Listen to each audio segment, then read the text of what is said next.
Hi, my topic was equality for animals, and Singer says that the principle of equality extends to non human animals, and that only a basic moral principle of equal consideration of interest of this kind can allow us to defend a form of equality which embraces almost all human beings, not including our differences.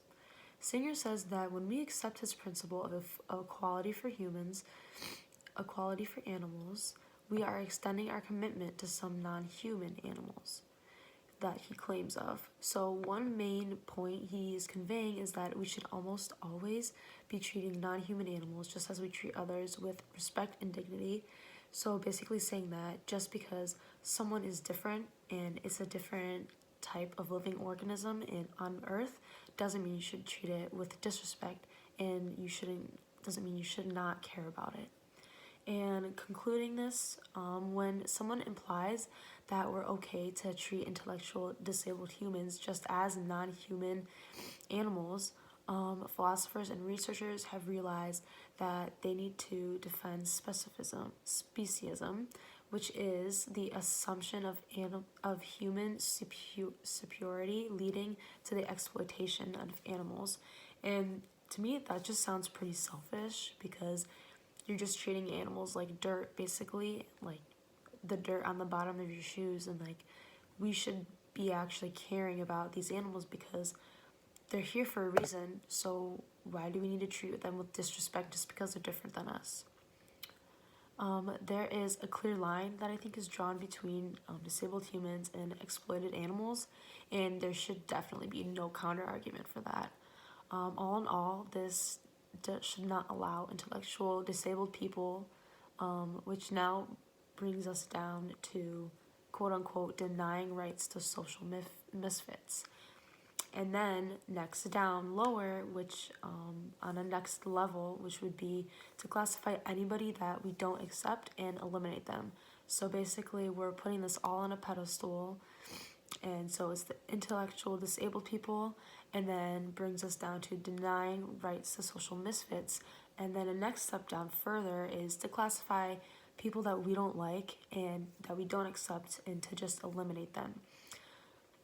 To avoid this scenario, we can just insist that all humans, aware or not aware, doesn't matter, need to have basic rights. And I think it's crucial for everyone to have their own rights. The two interesting points I thought were really caught my eye during this reading were quote unquote humans and animals are utterly different kinds of being, end quote. This was an arise question for us civilized people in the early years, and there are so many ways we can explain the boundaries between people and animals.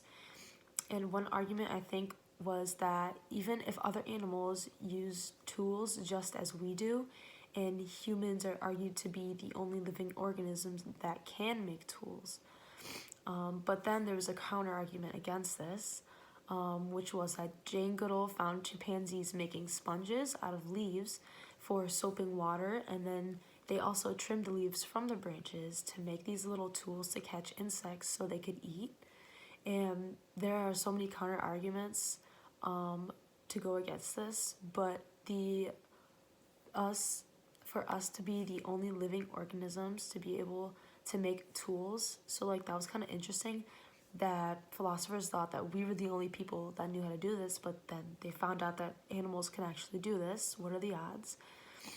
This can't justify why we are morally better than animals and that we're allowed to treat them awfully. So I really don't think there's any justification for that. And another interesting point I found that I read about was that animals have a profound difference from humans because they don't think as we do. And I never really thought about how they don't think like us. I mean, yeah, obviously they're animals and they have different ways of thinking, but they don't know a past, present, or future, which I thought was pretty cool. And so I said, so now just because that like we're self-aware and they aren't, that shouldn't justify why we're allowed to treat them like horrifically. Like I just think that's kind of weird.